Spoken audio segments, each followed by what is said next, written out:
तेलंगाना में प्रधानमंत्री मोदी की चुनावी रैली, विपक्ष पर बोला हमला, कहा कल देश में 3 चरण का चुनाव हुआ संपन्न। 3 चरण में कांग्रेस और गठबंधन का उड़ गया फ्यूज। तीसरे चरण का चुनाव पूरा हो गया है। कांग्रेस और इंडी अलायंस का तीसरा फ्यूज उड़ गया है। पीएम मोदी ने कांग्रेस पर बोला हमला, कहा देश में सामर्थ्य की नहीं है कोई कमी, कांग्रेस ने सामर्थ्य को किया तबाह, कांग्रेस है समस्याओं की जननी। प्रधानमंत्री मोदी का कांग्रेस पर बड़ा हमला, कहा अडानी अंबानी को गाली देना हुआ बंद। कांग्रेस के शहजादे ने क्या डील की? सीएम योगी ने कांग्रेस पर किया हमला, कहा पिछड़ों के आरक्षण पर कांग्रेस की नजर, कांग्रेस के मंसूबे पूरे नहीं हो पाएंगे।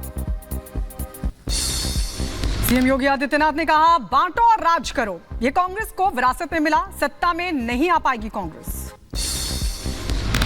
हरियाणा के सियासी हालात पर बोले दुष्यंत चौटाला, कहा सरकार का समर्थन नहीं करेंगे, नायब सैनी को इस्तीफा देना चाहिए। हरियाणा के सियासी हालात पर बोले मनोहर लाल खट्टर, कहा कई विधायक हमारे संपर्क में, चिंता की बात नहीं है। इसलिए बहुत लोग हमारे संपर्क में भी हैं, चाहे मेन मुख्य विपक्षी दल है 30 मेंबर का। अब 30 मेंबर से वो क्या करना चाहते हैं, जो करना है सो कर लें। यूपी के डेप्यूटी सीएम ब्रजेश पाठक ने जीत का दावा किया है, कहा पहले, दूसरे और तीसरे चरण की सभी सीटों पर बीजेपी एक तरफा जीत रही है, नतीजे बीजेपी के पक्ष में होंगे। आजमगढ़ में पाकिस्तान के समर्थन में हुई नारेबाजी, समाजवादी पार्टी के एमएलए के जनसंपर्क में नारेबाजी का आरोप, बीजेपी ने नारेबाजी पर कार्रवाई की उठाई मांग। पुलिस कर रही वायरल वीडियो की जांच, रिपब्लिक भारत इस वीडियो की पुष्टि नहीं करता। और आगे बढ़ते हैं, पुंछ में आईएएफ काफिले पर हमले का मामला, 3 आतंकियों की तस्वीर सामने आई है, हमले में पाक कनेक्शन भी सामने आया है। जम्मू कश्मीर के पुंछ में इंडियन एयरफोर्स पर हमले के बाद सुरक्षा बलों का एक्शन, इलाके में सेना का सर्च ऑपरेशन लगातार जारी, आतंकियों की तलाश में जुटे सेना के जवान। पुंछ में भारतीय वायुसेना के काफिले पर हमले का मामला, सेना ने लश्कर ए तैयबा से जुड़े 50 से ज्यादा लोगों को हिरासत में लिया है, सभी से पूछताछ जारी। कुलगाम मुठभेड़ का आज दूसरा दिन, आपको बता दें आज भी लगातार सर्च ऑपरेशन का सिलसिला बना हुआ है। तीसरे दिन तकरीबन 50 संदिग्धों को लिया गया है हिरासत में, और आपको बता दें कल टीआरएफ आतंकियों के 2 शव बरामद हुए थे और अब तीसरे शव की तलाश लगातार जारी। फाजिल्का में बीएसएफ और पंजाब पुलिस की संयुक्त कार्रवाई, जवानों ने एक संदिग्ध ड्रोन को बरामद किया है। केंद्रीय मंत्री स्मृति ईरानी का राहुल गांधी पर बड़ा हमला, कहा हिम्मत है तो राम मंदिर को हाथ लगाकर दिखाएं, राम भक्त दूध का दूध और पानी का पानी कर देंगे। महाराष्ट्र के नांदेड़ में बदमाशों ने दिन दहाड़े की चोरी, बदमाश बुजुर्ग से 40,000 रुपए और मोबाइल छीनकर फरार हो गए। सीसीटीवी में पूरी घटना कैद हुई है, पुलिस चोरों की तलाश में जुटी। महाराष्ट्र के वर्धा में चोरों के हौसले बुलंद, चोरों ने पुलिस क्वार्टर के 4 घरों में चोरी को दिया अंजाम, पुलिस मामले की कर रही जांच। यूपी के गाजियाबाद में डबल मर्डर से मचा हड़कंप, मां बेटी की निर्मम तरीके से हत्या की गई, स्थानीय लोगों ने पुलिस को जानकारी दी। मध्य प्रदेश के बैतूल में बड़ा हादसा हुआ, मतदान कर्मियों को ला रही बस में लगी भीषण आग, कर्मचारियों ने बाहर कूदकर बचाई अपनी जान। नोएडा में नहीं थम रहा है कुत्तों का आतंक, लिफ्ट में एक मासूम को कुत्ते ने काटा, वीडियो आए सामने। उधर महाराष्ट्र के यवतमाल में 3 बदमाशों ने गाड़ियों में की जमकर तोड़फोड़ का सीसीटीवी आया सामने।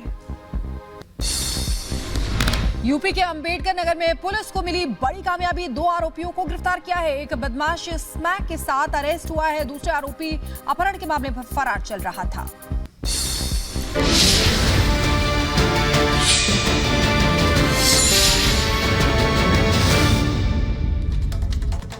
और पुंछ में वायुसेना पर हुए हमले के आतंकियों की तस्वीरें सामने आई हैं, जिनका सीधे सीधे पाकिस्तान कनेक्शन भी सामने आया है और सेना का सर्च ऑपरेशन जारी है। रिपोर्ट देखिए।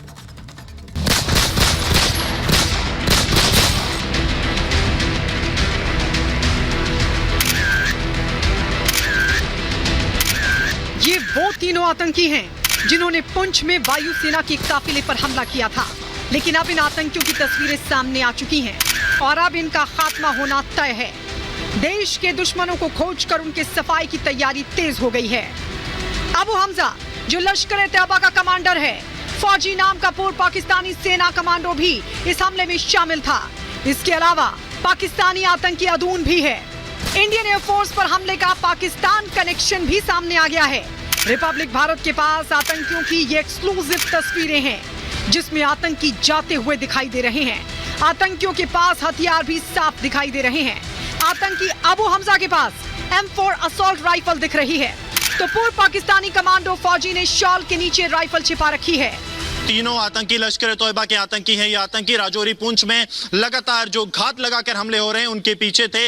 न सिर्फ भारतीय वायुसेना के काफिले पर जो हमला हुआ जिसमें कि भारतीय सेना के कॉर्पोरल विकी की शहादत हुई, बल्कि इसके अलावा भी जो 22 अप्रैल को एक बड़ा आतंकी हमला हुआ था जिसमें कि एक सरकारी इंप्लॉय मोहम्मद रजाक शाहदरा शरीफ राजौरी के इलाके में मारा गया था, उसमें यह शामिल था। इसके साथ साथ भटा दूरिया में पिछले साल मई में जो आतंकी हमला हुआ था उसमें भी यही आतंकी मुलव्वस थे। इस बात की जानकारी जो है सुरक्षा एजेंसियों ने रिपब्लिक भारत को दी है। ये 3 तस्वीरें रिपब्लिक भारत के पास मौजूद हैं। पहली फोटो पाकिस्तानी आतंकी अदुन की है, दूसरी फोटो जो है वो पाकिस्तानी फौज में रहे कमांडो फौजी की है। ये इनका कोड नेम है। और आपको बता दें कि शॉल के अंदर फौजी के पास AK-47 राइफल है जिसका इस्तेमाल वो स्टील कोर बुलेट के लिए, जो बुलेट प्रूफ जैकेट्स हैं उनको भेजने के लिए करता है।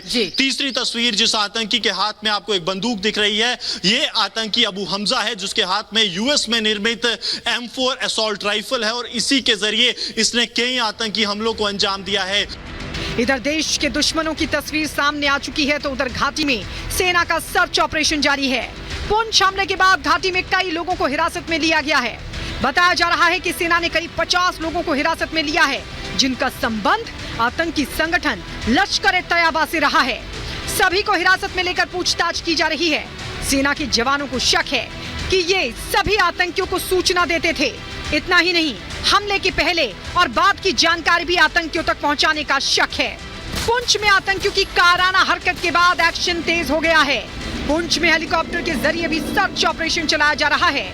ऑपरेशन क्लीन के तहत आतंकियों का सफाया जारी है। ऐसे में देश के दुश्मनों का भी जल्द सफाया होने वाला है। Bureau report, Republic Bharat. तो आतंकियों का हिसाब होना तय है। 3 तस्वीरें निकलकर सामने आ गई इन आतंकियों की। इन आतंकियों को पहचाने। दुश्मन नंबर 1 आतंकी अबू हमजा जिसको तलाशा जा रहा है, हेलीकॉप्टर का भी सहारा लिया जा रहा है। दुश्मन नंबर 2 है आतंकी फौजी, इसकी भी लगातार तलाश की जा रही है। और दुश्मन नंबर 3 हम आपको दिखा रहे हैं आतंकी अदुन। ये वो आतंकी है जिनको लगातार तलाशा जा रहा है और दावा ये किया जा रहा है सुरक्षा बल की तरफ से कि बहुत जल्द इन आतंकियों का खात्मा तय है। अगली बड़ी खबर क्या है, शिखा आपको बताएंगे। बिल्कुल, हम अपने दर्शकों को बताते हैं कि पुंछ हमले पर पंजाब के पूर्व CM चरणजीत सिंह चन्नी ने सवाल उठाए तो उनके सुर में सुर मिलाते हुए कांग्रेस प्रदेश अध्यक्ष अमरिंदर सिंह राजा ने भी आरोप लगाया बीजेपी पर कि बीजेपी चुनाव के वक्त कुछ भी कर सकती है। वहीं सुरक्षा बलों ने 2 खूंखार आतंकियों को ढेर किया है। खास रिपोर्ट आपको दिखाते हैं।